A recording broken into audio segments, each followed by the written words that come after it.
I'm talking to, just like before, through the static, through the roar, in the hum of the background, our voices blend like morning light. I'm talking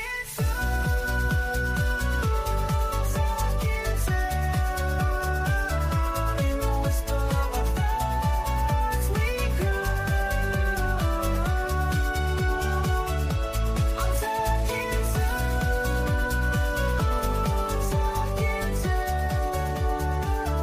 in the beat of our hearts we flew. I'm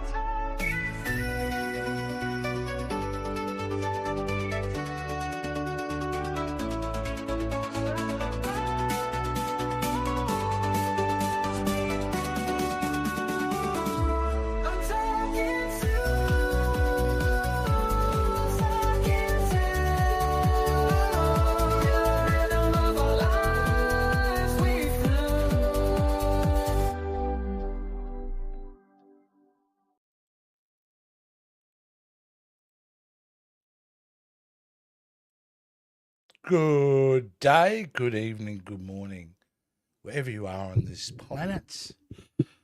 Welcome to another Talking To. And if you hadn't noticed, the intro song, isn't AI wonderful? I now have my intro song where they're singing about this podcast. Very cool, very cool. So it's great. Just before I'd like to start, I just want to dedicate this entire episode to somebody who's very close to me, who's going to lose somebody very, very close to them. I don't want to say anything publicly of who it is at this point. I obviously dignity to the parties involved, and I'm sure a public statement will be made. But knowing this person, he, being a bit of a showman that he is, he would certainly say, well, the show must go on and make it a good one. And that's what we're going to do today. For the next hour, I'm going to be waxing lyrically. Hopefully I'll get some people in live to have a chat. But I'll be talking, a few things that have come up over the weekend. I thought were fascinating stuff. And it's an interesting time of year. Before we get into that main story, I did want to talk about how it's the Cannes Film Festival. The Cannes Film Festival. Big international festival. Known for having its prestige. It's all about the foreign press reacting to what would be considered prestige films, like Hollywood bait, like Oscar bait. You know, that's generally what the Cannes Film Festival is. And I find it, look, back in the day, I could see it had value and you had your top line directors being involved and all that. But it is a bit of a pony show at this point because, like, every film now gets a massive standing ovation. Like, every film gets a stand, like, not just 30 seconds, like a minute at a time. A minute at a time. So, you know, if you get a standing ovation of 5 minutes, anybody would at any film, they'd be going, this is amazing. I love how they're responding to it.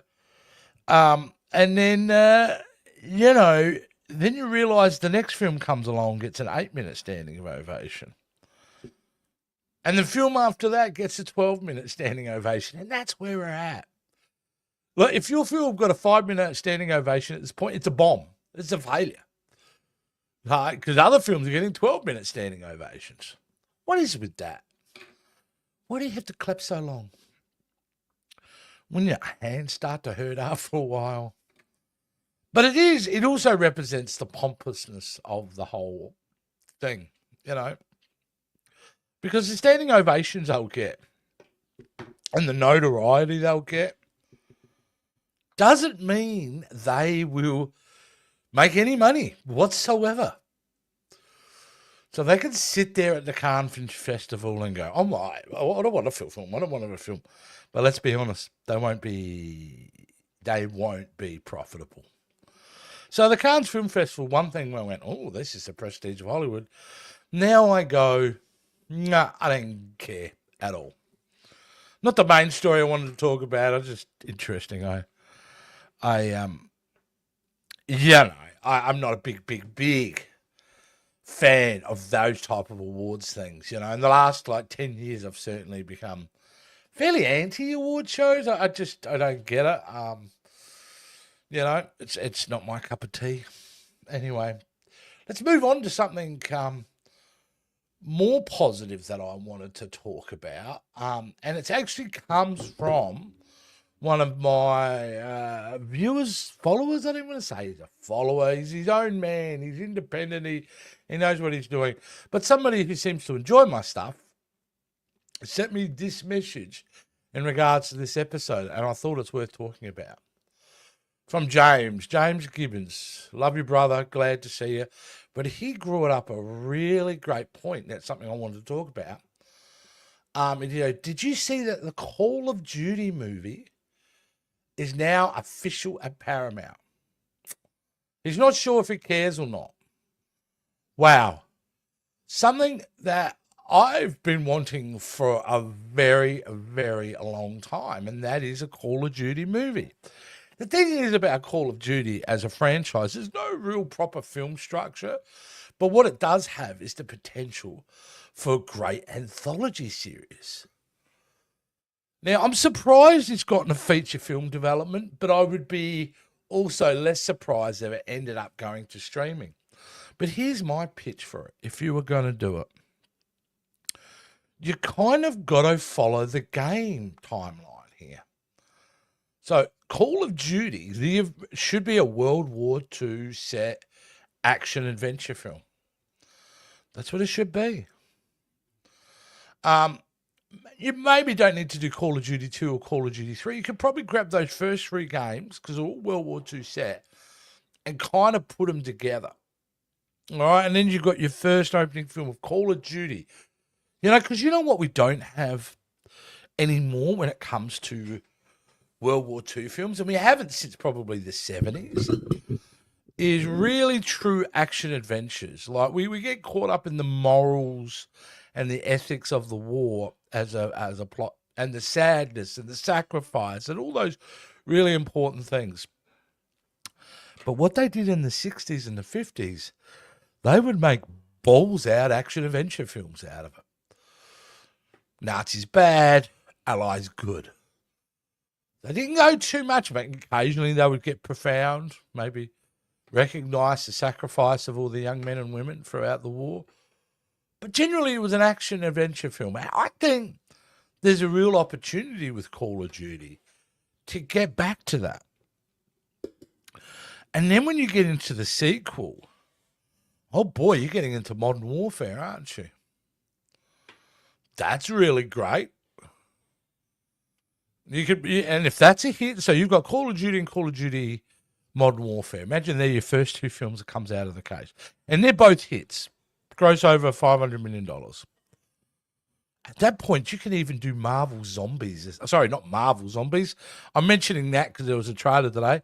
Call of Duty Zombies as a spin-off film, which I think would be amazing as well.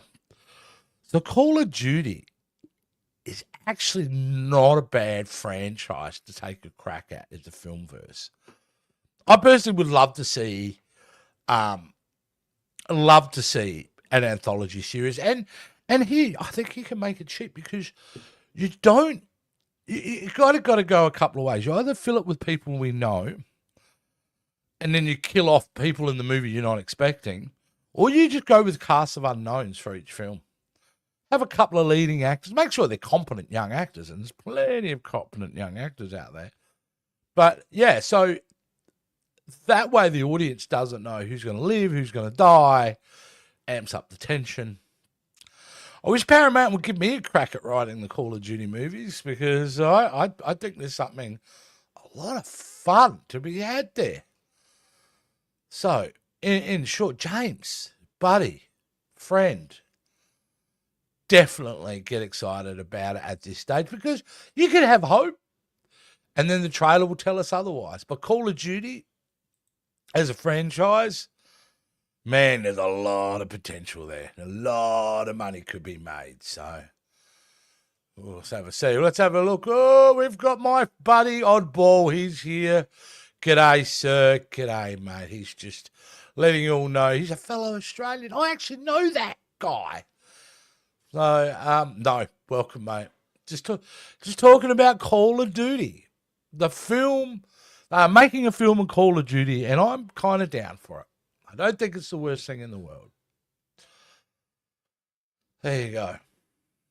You know what has been the worst thing in the world so far for me? I think I've talked about this before, but I've got to go on again because I feel a little bit validation coming on by me.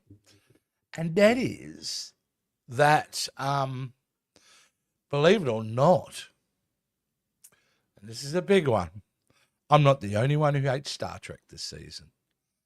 And that's been big. I've been on record many times, obviously on the Captain's Quadrant show and so forth, that I am really upset at Star Trek at the moment and how they've been writing it. Well, I'm not the only one, apparently, and this is kind of feels like a bit of validation. It is absolutely, especially with this last episode, 4.5 of Vulcans, has been lambasted almost universally. Because it's shit. It's shit. Now, you know when you're doing bad, when your most ardent supporters of the franchise, your diehard Trekkie, hate this episode, are upset at this episode. It's not good. Like, if you want to experiment, great. But you do so at your own peril with this. And the fact that now they're changing key character components about legacy characters and species and just changing things up to whatever. Yeah. It's amazing to see that the heart of the franchise, its fans, are turning on it. You know, the disrespectful, I was made aware about the biracial nature of it and how it's quite offensive to that. You know, so it's just they had no read of the room. This is what happens when you hire writers who don't know sci-fi. That's what happens. But they're not the only franchise to go through that. Oddball says Star Wars went to shit, now Star Trek. Well,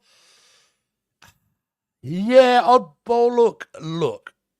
It is undeniable there are things about some of those Star Wars TV shows and the sequel films which were not great. Rise of Skywalker is one of the worst films I've ever seen. Parts of Mandalorian and Grogu Season 3 rubbed me the wrong way. Book of Boba Fett, there were moments in that. I loved Ahsoka. Obi-Wan I liked Obi-Wan, even though I had some issues with it. And, of course, The Acolyte was terrible. However, they also made Andor Season 1 and Season 2, which is some of the finest Star Wars ever put to film, period. So, yeah, Star Trek has gone to crap also because, again, the people running the franchise don't know Star Trek. There's a guy called Alex Kurtzman.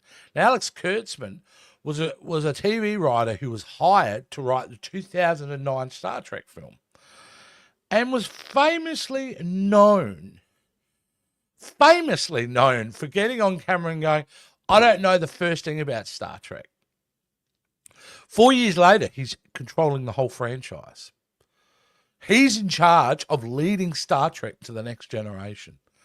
He knows nothing about Star Trek. And that is shown at times throughout the series in this new Trek. So, but yeah, like it's, yeah. Andor but still have to watch. Okay, I'll give it a second go. Dude, you got to. Andor is a slow burn, but boy, oh boy, by the time you've seen both seasons, you know you've witnessed something special. You really have. I would die on that hill, Oddball. It is an absolutely fantastic series. And that's what Star Trek needs. Star Trek needs a visionary writer, director like a Tony Gilroy to come in with a vision to treat Star Trek seriously again. That's what it needs. It needs somebody to come in who understands the canon, understands the universe, and wants to add value to it. I think another reason why a lot of these shows fail too in Star Trek is no more prequels. No more prequels. I don't care what's happened in the past. I'm watching goddamn Star Trek. I want to see what happens in the future. And what I basically mean is the problem you have when you do prequels is you're bound by what has been done in the past, and then you're bound to what has been written in the future. So you're stuck in the middle. A show like Strange New Worlds has a past with shows like Enterprise. Right, that's canon, Enterprise. And then it's stuck by having the original series. It fits right in that pocket. So your storytelling is limited anyway because you only have that amount of space to deal with. And you can't F with the canon on this side and you can't F with the canon on that side. So no more prequels. Done with them. Done with them. I'm currently finally doing Break. Hell yeah, I skipped a few. That's funnier than the rest of you realise. Either way, yeah. So yeah, that's enough for Trek. That's enough for Trek. All right, let's move on. What the main thing I want to talk about today, and the thumbnail indicates, is our good friend Will Smith. Now, Will Smith has been around for a long time, early 90s. He was a breakout star, wasn't he? You know, so he was a big sitcom star. He was the guy, the Fresh Prince. But he had plans. He had come out and said that when he was young, he had made him realize that he wanted to be a massive Hollywood star, like Arnold Schwarzenegger, Sylvester Stallone, or Bruce Willis. That was his aim. That's what he was going to be. And he knew it early on. And he got his first opportunity in a film called 6 Degrees of Separation. No, not about Kevin Bacon. No, this is a film with Donald Sutherland, Stockard Channing, and Will Smith. And it was against hype, it was against character, but it got him noticed in Hollywood, the fact that he could act. And then, oh boy, he had 3 massive hits in a row, didn't he? Bad Boys comes out. Great, fun, action, comedy, hilarious watch. Directed by a fairly new director, Michael Bay. He did a great job. It's probably his best film he's ever done. And that was a massive hit. He then backs it up with the blockbuster of the 1990s, I would say, in Independence Day. And, mate, the moment he gets into that, which is, as we know, a global sensation, I'm starting to think, oddball, we may have seen that film together back then. That would have been around the time. So that thing is massive. And then the following summer, we get Men in Black. I mean, these films are not just hits. These are bona fide smash hits. Like, these are epically profitable and very, very popular. Will Smith is on fire, right? And he has his hiccups. Wild Wild West, anyone? That was one of his big hiccups. But he just didn't want to be the biggest movie star in the world. He wanted to be an Oscar winner. Hence why he did things like Ali. You know, fantastic playing Muhammad Ali. And a series of serious films as well as mixing in some action films throughout his career. But Will Smith was always well loved. I mean, like, he was just a good guy. Everyone loved Will Smith. He's, you know, it was amazing. Until those infamous Oscars, where we're seemingly out of the blue to most people. He loses his shit over a joke. Goes up and slaps Chris Rock. I mean, I'm not telling you anything you don't know, right? We all know about this. What was behind that? Well, I think a bit of frustration. You know, imagine going on a podcast with your wife where she kind of tells you how she cheated on you publicly in front of the world and how it was kind of his fault. It's not going to sit well, is it? And then it just started to spiral. Bad film choices, him trying to, you know, stay in the zeitgeist, him having to go away and apologize for showing the dark side of Will Smith. People didn't want the dark side of Will Smith. We don't want that. But we got it. And now Will Smith currently is the butt of everyone's joke. Let's have a look. For example, if you go into Google, right, and you turn around and you put in Will Smith cringe, this is what comes up. Now, why is Will Smith called a comeback or cringe? It's kind of weird. He's aged out. Let's just put it this way. He's aged out to be the young, fresh prince, right? He didn't even get to fresh king. He's just a fresh old prince at this point. So him running around rapping nearly at the age of 60, you're not getting the youth market. The other thing was the accusation that him or his team, he'd be his team, were AI generating crowds to his video clips, to his concerts, so it looked like the arenas were full. Because the reality is this boy don't sell tickets no more. He doesn't sell tickets. Will Smith can't read the room. And he's got his wife to blame for a lot of this. She really kind of stuck it to him a few times and started to unravel him. And yeah, in a desperate move to stay relevant, here he is doing concerts and that, and he's bad. His music's bad. He looks old. It's just not working. He's not selling tickets. And, there's some sadness to it, but it reminds me of a more overall problem in Hollywood and something I personally have been trying to ratify in my head of recent times. And that is, what is my fixation with celebrity idolization? Like, I think about my life and I think about all the celebrities I would idolize and think, oh my God, they're amazing.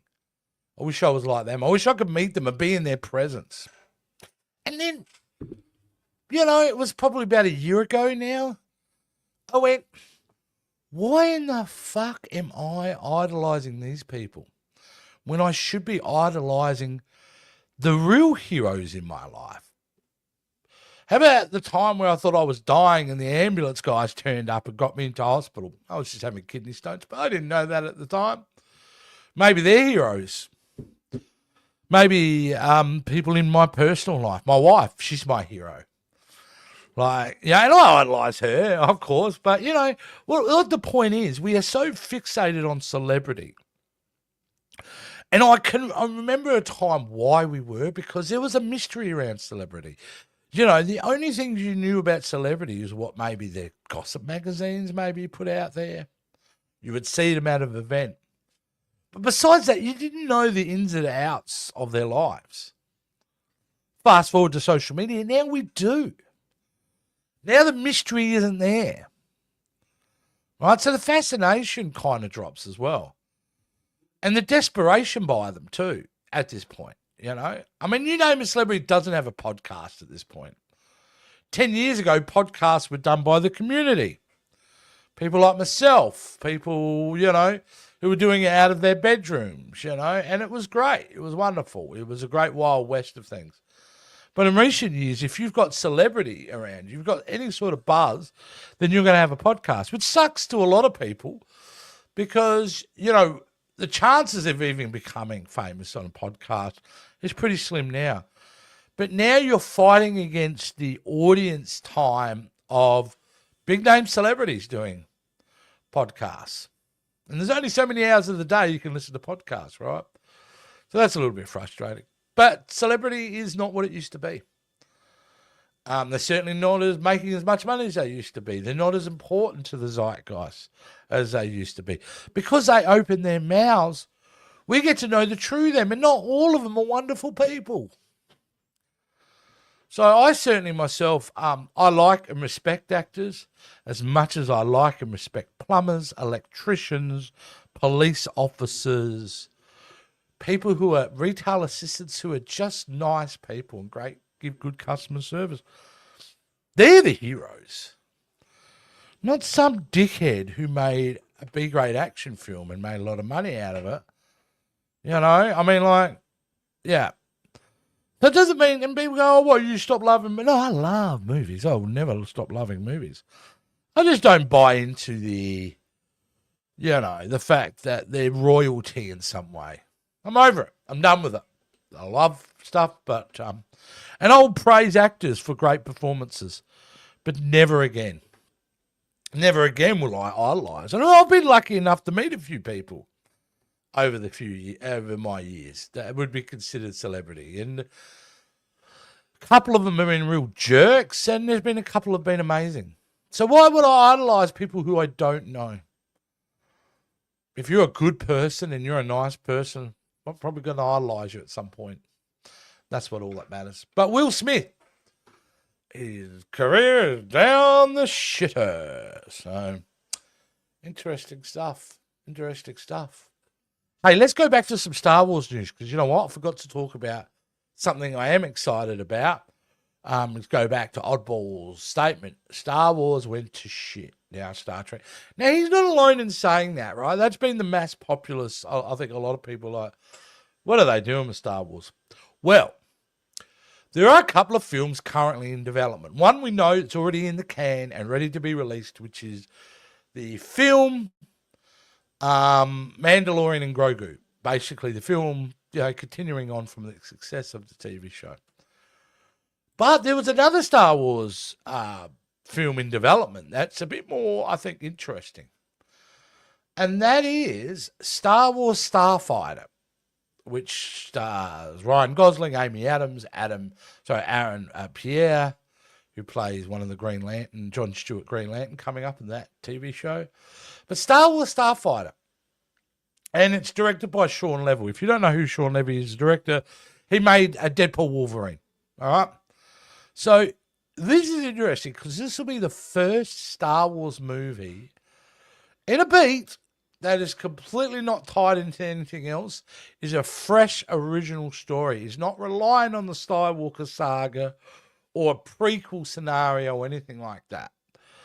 In fact, this is set 5 years after the end of the Rise of Skywalker.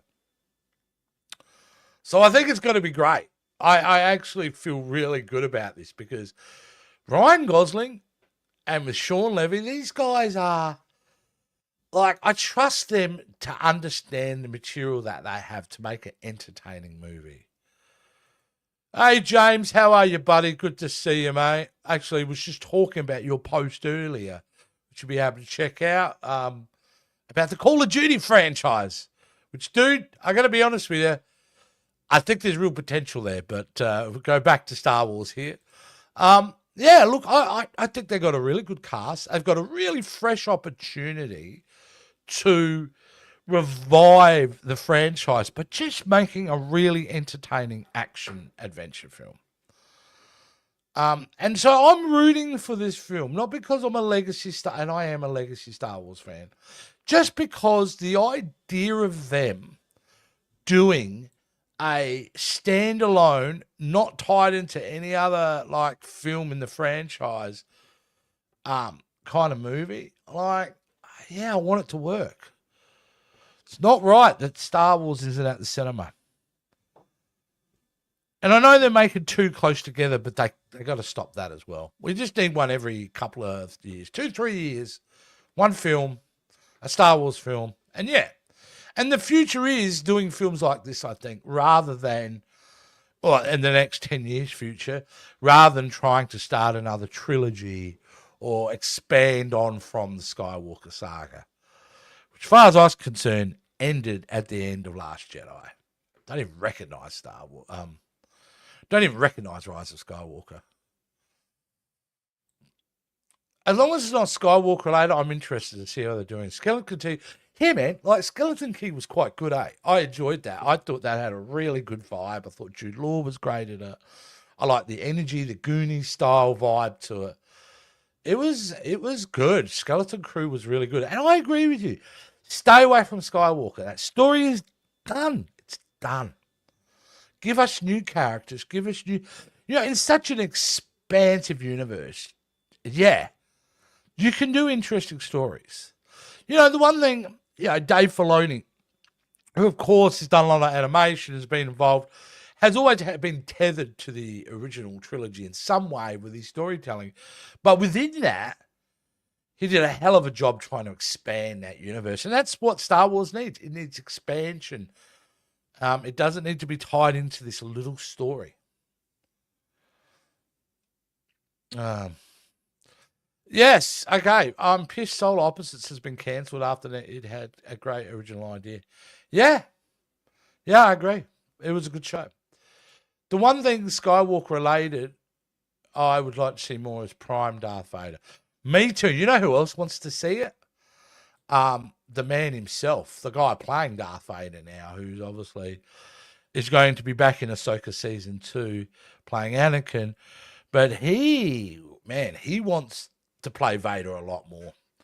And there's a lot to mind there. We do want to see Prime Vader, because Prime Vader, remember at the end of, we've seen it, obviously seen him a couple of times make appearance in the Rogue One and all that.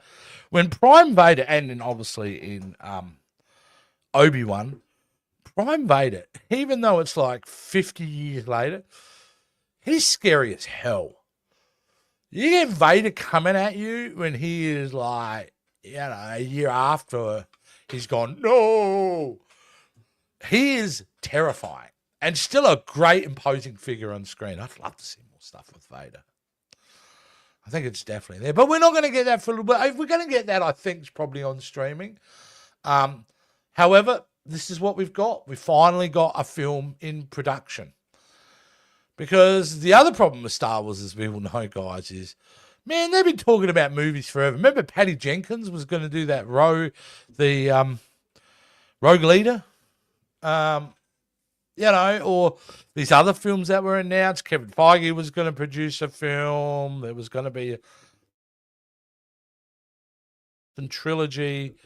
You know what Lucasfilm suck at? Announcements. Like, this shit shouldn't be announced until the thing is done. It's been they are already doing filming, or they're just about to start filming. That's when you make the announcements. Excuse me. So, but still, Star Wars Starfighter. Let's hope. Some of the other things I wanted to talk about was It.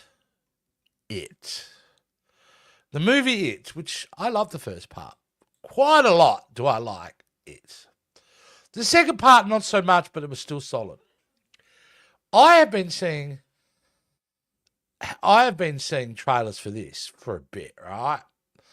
And I thought it was out very soon. But apparently not until today. The announcement has been made. It, Welcome to Derry, premiered on 26th of October on HBO. You should check it out. It looks really great trailers. And the whole idea of getting more It is awesome. It's awesome. So, normally I'm like, spin-off series don't work so well. Sometimes they're a bit iffy. The Continental, I would say, is a good example of something kind of missing the mark. But I have a lot of hope for this. I think this is going to be fairly decent just because of the trailers. And the idea is, as you know, if you know the films, the clown comes in waves, like different points in history he's showed up. So the fact that this is set in the 50s is great. I like that idea. We're getting to see Pennywise getting up to some Pennywise naughtiness back in that time period. So it's a lot of fun. So definitely HBO Max, whatever they're calling it. What do they call it? HBO. It is HBO Max now. It's not HBO or just Max or HBO Max Now or any of that crap. It's HBO Max. 26th of October. I can't wait. Yep, I'm excited for more Pennywise. Yep. See, we all love ourselves a bit of Pennywise. But James, dude, I don't have it up here, but yes, I just watched it. The Marvel Zombies trailer. Damn, it looked good. It looked great. Old boy, if you haven't seen, it's an animated series, but Marvel Zombies, where all the Marvel characters are zombies. It's a pretty cool idea. I do like it a lot. So, did they have? I can't remember, James. Did they have a release date for Marvel Zombies? I feel like it's later in the year, but I can't remember if they actually dropped a date or not for it. Not sure. Either way, I'm super excited for that. That's kind of good. Besides that, on TV at the moment, it's all about Alien Earth. Isn't Alien Earth like the single coolest sci-fi show I've seen in decades? Wait. September 20th. That's crazy. That's not that far away at all. That's 3 weeks away. Oh boy, that's going to be fun. That is going to be fun. I can't wait. Yeah, I forgot what I was talking. Oh, Alien Earth. Oh. 4 episodes in, and it is the finest sci-fi I've seen on television in such a long time. What they're doing, like, take note, creators. If you're going to take a franchise, and Aliens is a long, old franchise, if you're going to take on a franchise, bring something new to it. Expand the mythology. Do something original and creative. And oh boy, have they done it with this series. It is epic TV. It is so much better than it even needed to be. Like, I think I said last time I was so cynical about when I first heard it, because I'm like, how's it going to be any good than the Alien Romulus? Because that was like a perfect kind of sequel, reboot, prequel thing. It was awesome. It was amazing.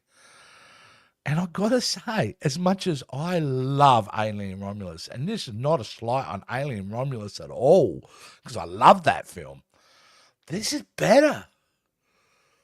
This is fucking better. And, you know, that's how much praise I have for what Noah Hawley has done with this show. It's just something riveting and awesome. Also at the moment too, I think I'm digging this Peacemaker. It seems to be going in a darker direction, the first 2 episodes. But, man, that second episode with Tim Meadows in it, bringing him on board, amazing. Yeah, so those are the 2 shows that I'm living for at this point.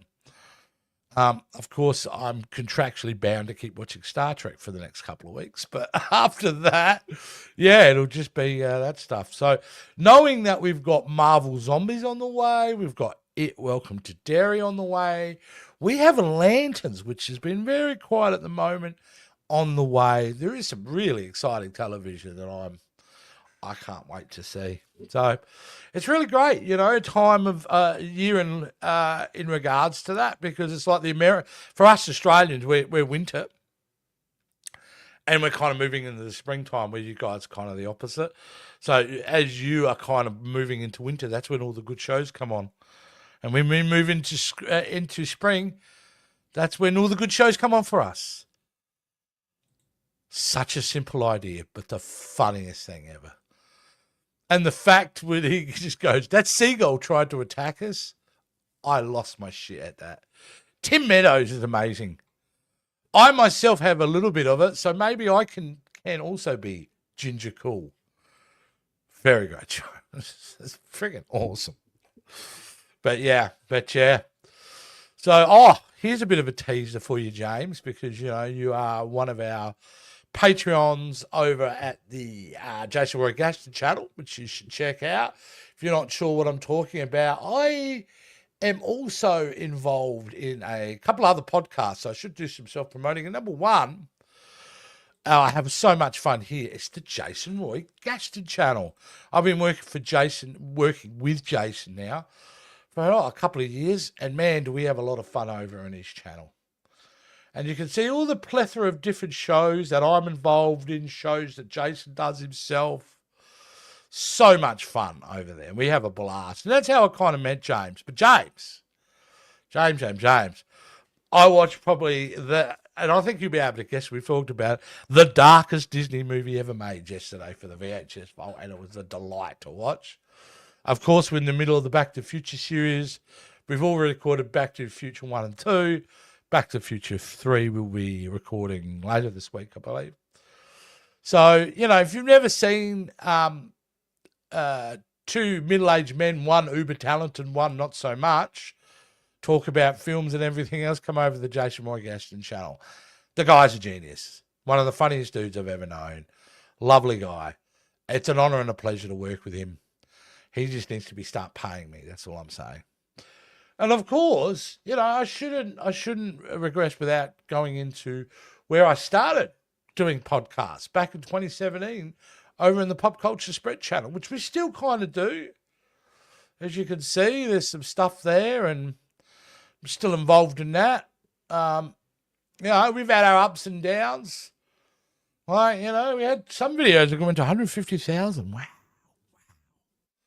And then some not so much. But yeah, I started there in 2017. It's a great channel as well. And then finally, I think the most important channel.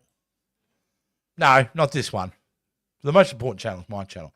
But equally as cool is Captain's Quadrant if you're into Star Trek. This is where we reside. And we talk Star Trek. But really, it's about this channel here, Talking Tubi. Something I started this year. And one of the earlier adopters to this was, in fact, James, who supported me from the beginning. So I appreciate that. And this live show that I'm going to do multiple times a week is a good filler in between the Talking Tubi episode drops because they take so long. So, yeah, this has been a lot of fun to kind of just get on streaming and, just have a chat. And it's a weird time because, 8:30 here in the morning. Okay. James, you just stopped me in my tracks then. There is news around that. I'll bring it in a minute. It's 8:30 in the morning here in Australia, which means everyone's on the way to work. I'm lucky I own my own business, so I can take the time to do this. But it's a great time to do it because it's the morning for me, so I'm up and alert and caffeinated. And it means all my mates in America and that, they get to watch it early evening, which is kind of cool. And then my Aussie buddies who are probably cracking rocks today, I would say, gets to hear it as they're going along doing their job. So it's really cool. It's really, really cool. Now, James. Oh, boy. Where's the Talking Tubi Patreon? That's a really great question. It's coming. Now, let me explain. We are 2 more episodes of Talking Tubi. Season 1 is to be completed. So once that is done in season 1, season 2 is going to launch literally a month later. Not even going to be taking a break.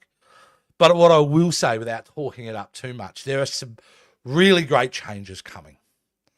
Really great changes in the way it looks, the way maybe AI Arnold will be able to... He's getting an upgrade, let's just say, but maybe not the upgrade you're thinking. And there's going to be expansions on the show. With the launch of season 2 is when I launch the Talking Tubi Patreon, where you'll be able to get, obviously, early access to episodes, as well as uncensored episodes. Because as you know, James, YouTube doesn't like nudity. Absolutely fun with beheadings and disembowelments and blood, but no nudity. So you'll be able to get the fully uncut versions of the Talking To episodes through Patreon, which is going to be a blast. So, and there's going to be special exclusives for that. So that will launch literally, James, I would say by December, January tops. And the fact that you want to support that would be amazing. I'm certainly want to give you as much value for money as possible. And there will also be exclusive videos with special guests.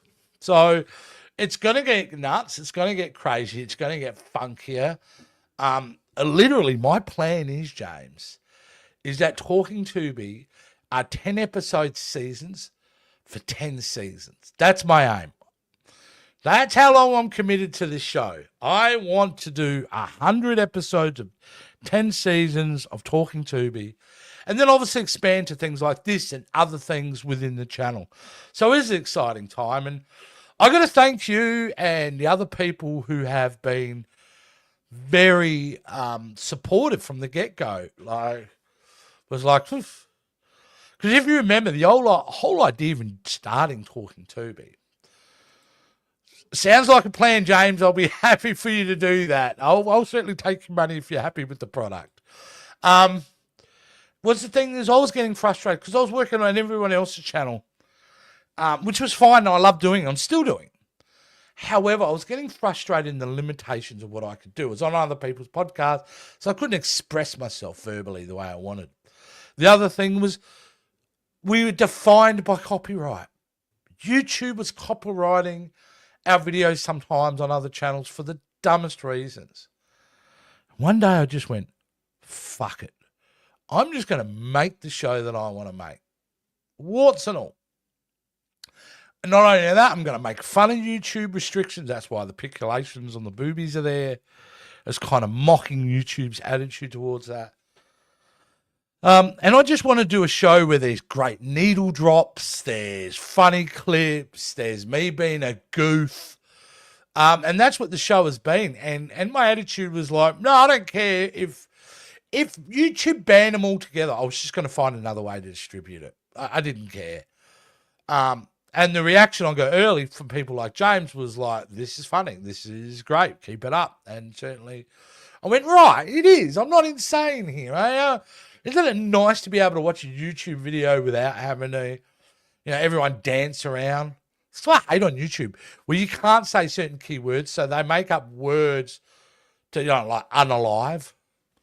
Come on. And these terms we got to dance around. Pisses me the fuck off. Because it's just not normal. That's bullshit. But that's YouTube algorithm with it. Either way, Talking Tubi's got a long future. It's going to be, I'm really excited where season 2 is going to go. The episode 9, I've got to say, is a great episode. I've got 60% of it in the can. I've just got to do a few more things, but so far, unbelievable. Unbelievable. As for Oddball, what are you saying here, Oddball? Best time it is. And, mate, it's been awesome to reconnect with you and have some interactions through this is great. Watching while excavating. How cool is that? Yeah. But they're crushing rocks in their big machines. Well, I don't know how they're doing it, honestly. But either way, they're watching and listening to us. It's pretty cool. Pretty cool. Yeah. So, yeah, it's been a blast and pleasure to watch every episode. It's just different, And I wanted to do a show that was different than what I do with Jason, although I love working with Jason. Let's not undersell Jason Roy Gaston and the chemistry we've developed over the time. It's such a fun hoot to be with him, And it's And the thing is, I go, sometimes I rock my head, because when I met the guy, this guy was TikTok and Instagram famous. I had no idea. I just was introduced to this guy and I'm talking to him. I think he's a nice dude. And then I find out he's got like over 500,000 followers on TikTok. He's got 300,000 followers on Instagram. He's super famous on, so he didn't need to connect with me for, in fact, I am a nobody. And I was kind of joining him as somebody that nobody knew. So, I appreciate him, I don't know if he took a gamble, but bringing me along on his journey, because it's been great so far. And he's a guy, in my opinion, that it's just a matter of time before he hits big with something, because he's got the talent. There's no doubt about it. He's got the talent. Great at doing voices. Funny dude. Caring dude. And I had my best heterosexual bro day ever with that man. It was certainly our Ferris Bueller's Day Off day. That day in New York when me and Jace just got to explore the city.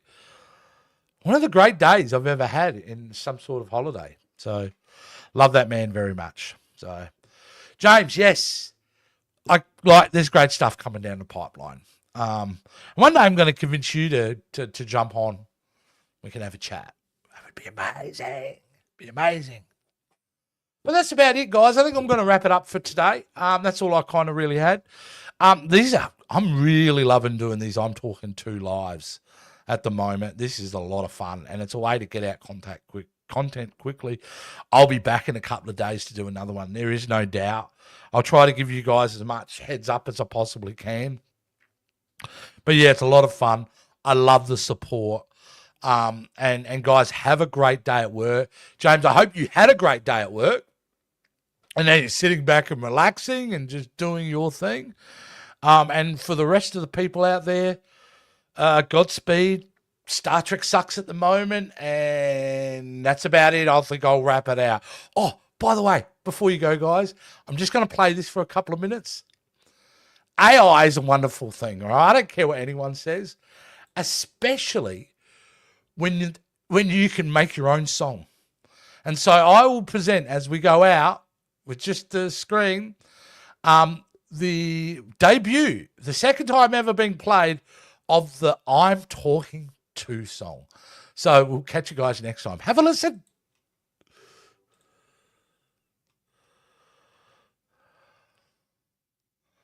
I'm talking to, just like you do. Got a story I need to get through. In the quiet of my pod chair, voices in my head, they never tire. I'm talking to, no time to pause. Words flow like water, can't be hushed. In this digital space we roam, echoes of our thoughts forever